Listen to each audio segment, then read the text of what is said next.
sa jeep. Ang pawi nila nila yan sa sunod-sunod na oil price hike.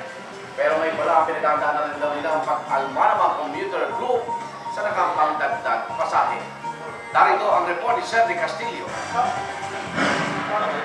Matapos ang itumbang kakasunod na pagtataas sa presyo ng produktong petrolyo, umali na sa kada litro ng diesel, 2 piso naman sa kada litro ng gasolina. Kung susumahin, wala nitong Enero, 250 lang itinaas sa kada litro ng diesel at gasolina. Dahil dito muling isinulong ng Alliance of Concerned Transport Organization ng ACTO ang paghili ng pisong dagdag sa pasahe. Para naman daw maibsan ang epekto ng patuloy na tumataas na presyo ng crudo. Mas maganda kung mataas na kung para may mauwi ka sa bako. Wala eh. Medyo makadagdag continuous pang rodo namin. Kasi 200 ang balita na. Mataas na yun. Dapat nga, kahit 50 lang, okay na eh. Pero kung sakasakali mo magbibigyan ng kahilingan ng ilang mga driver at operator ng jeep, sasalubungin naman ito ng pag-alma mula sa ilan sa kanilang mga pasahero. Mahirap ang buhay, mahirap tayong kumita ng pera. Eh, yung pagkataas na yan, isang pahirap mo sa ano. Nagtitipid nga eh. Tsaka kasi ano naman yung business. Hindi sir, dapat pantay na lang kasi pare-pares din naman kami nakikinabang. Ayon sa akto, habang hinihintay ang aksyon ng LTFRB sa kanilang 1 peso fair hike petition, umaasa silang magpapatupad muna ng 50 centavong provisional hike ang ahensya. Para sa unang balita, Cedric Castillo reporting. De Luna, ang presidente ng Alliance of Concerned Transport Organization o ACTO. Kaya Fred, good morning. Para bang inilatag nila para pwede magtawaran? Hindi pa masyadong malaki yung piso? Number 1 ay alam naman natin na nung pumasok po yung 21 pesos per liter. Kasi itong araw yun ay umabot ng 49 pesos per liter at bumaba ng 21 pesos per liter. Pero nagkaroon na kami ng provisional rollback ng mga 50 centavos kaya nag-rollback kami ng 150 noon. Okay. At ngayon naman ay umabot na nung nag-file kami ng petition namin 26 pesos per liter. Pero ngayon pa umabot na ng 34.55 per liter. Kaya wala nang dahilan ng LTFRB para hindi naman kami pagbigyan. Ang ginawa namin dito, Higan, ay nag-file muna kami ng provisional increase para naman hanggang dinidinig ang aming kahilingan na pagtaas ng pamasahe ay ibigay muna yung 50 centavos para may utang pa ang LTFRB sa part ng 50 centavos. At sa akin namang nakikita ay isang makatarungan naman yan dahil kapag nagkaroon naman ng pagbaba ng presyo ng langis ay tayo naman po ay nagbababa rin ng pamasahe. Ito ba na-file nyo na sa LTFRB? Ito ay na-file na namin noong Mayo pa, noong nakaraang taon. Nakarang taon? Oo, tapos nagkaroon po yan ang tinatawag natin ng hearing nung nakaraang August. Kaya lumalabas ngayon ay hanggang ngayon ay wala pang nakakamtan yung part ng ating ipinail. Kasi nakita po natin na nag-file kami 26 pesos per liter, pero ngayon po ay 34.55 per liter. Kaya napakalayo na po ng agwat. At alam po naman natin na ang pinagtataka natin ay kapag nagkakaroon po ng rollback ng presyo ng langis ay ang napapakinabangan lamang ay yung pag-rollback ng pamasahe. Hindi po naman napapakinabangan yung mga pangunahing bilihin. Yung kada kilometro, mayroon di ba kayong parang figure dyan? Sa amin ay yung una lamang sa 4 na kilometrahe ang itataas pero doon sa succeeding na mga susunod, wala na po kaming hiniling. Okay.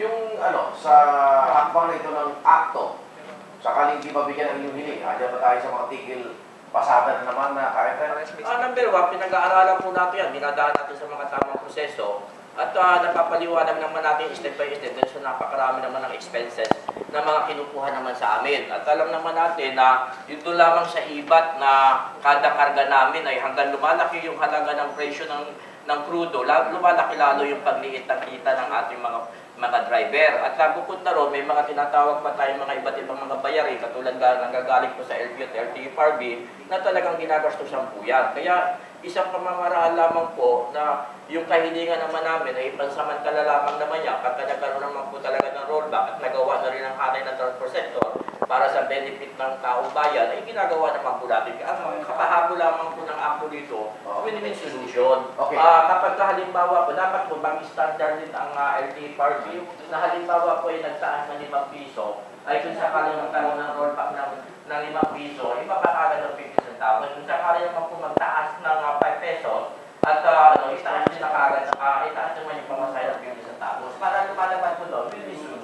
Di nyo na ba kaya yung kasalukuyang presyo ng diesel? 34 pesos kada litro yan? Sa ngayon po, 34.55, pero may mga banta pa na mga susunod na linggo, magkakaroon na ng bantaan. At saka dito, Igan, ay alam naman natin na malapit na ang bakasyon at napakarami at nakakahirap na po ng ating pamamasada sa ngayon at napakaswerte na po namin kapag napupuno po yung aming sasakyan. Swerte na po kami ng mga 5-6 sa mga iikot sa amin na hindi na po namin napupuno ang aming mga sasakyan doon sa dami po ng mga sasakyan na umiiral sa ngayon. Kaya hindi pa rin po natin nasinasok po yung mga kolorum at yung mga autofly na talaga nakakapabawas pa po ng aming kita. Okay, lalayo lang ako ng paksa. Pabor ka ba na si Secretary Aji Reyes, sectoral representative ng One Utak? Sa nakikita na sa pag-aaral po natin ay medyo hindi po tayo masyadong sang-ayon doon dahil may mga leader naman na dapat na kumakatawan sa hanay ng transport sector. Bakit yung mga tinatawag natin na dating mga namumuno sa pamahalaan ay sila yung mga pumapasok? Kaya may panawagan nga po ako sa COMELEC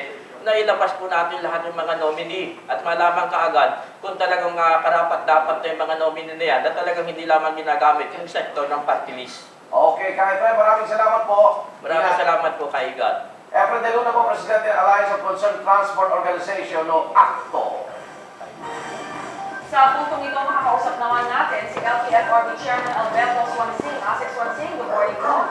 Good morning din. Good morning sa mga nanonood sa inyong programa. Alright, itong hinihingi ng ako na pisong dagdag singil sa pamasahe sa jeep, kaya mo bang pagbigyan? Ay, itandaan natin itong proseso ang bagay na yan. Kagaya na napanggit ni Efren kanina, pero silang ipinahil na petition kung nakaraang taon na ngayon ay nakapitpin pa sa aming kusina. So, ang gagawin namin dyan, i-schedule pa silang pang-hearing. Dahil may mga hinihingiring kaming one day na sa bigyan natin sila ng ating computation kung anong epekto ng kada pisong increase sa ang price, kung ano ang epekto nito sa cost ng additional cost nila at maabot namin ng 80 centimos. Hindi, 80 centimos sa bawat approximate na metro na nasa ng kanilang at ang para sa kanon, aning simula sa kada pero ang dagdag dapat babayad pero. Pero asik mo na ilang hearing ko ba para bago mapag-desisyonan ng LTFRB ito kung nakabinding na sa issue? Kahit isang hearing lang yan, pwede natin pwede tayo makaabot sa isang decision. Alam mo, ang affected na partido yan para malalakay, kailangan natin tingin dahil sa pinaka-epekto sa kanila pagkakaling itataas natin po sa akin. Itong provisional increase, hinihingi po nila na sana maibigay ng LTFRB hanggang ako nagkakaroon ng desisyon sa ihahin ng petisyon. Ano po ang reaksyon na dyan? Hindi natin yun ang kanilang petition na yan. Kahit ano ba tawag yan, provisional o ano ba, ang ibig sabihin yan sa kalsada magkataas ka ng pamasahe. So, gano'n din ang epekto nun. Alright, so kayo, talagang mitimpang inyo, mas syempre kinoconsider nyo rin yung mga consumers natin, yung mga pasahero. Ay, opo. Yung higit naman ang interest at pasahero. Asik Swansing, maraming salamat po sa inyo at magandang umaga. Maraming salamat po. LTFRB Chairman Alberto Swansing.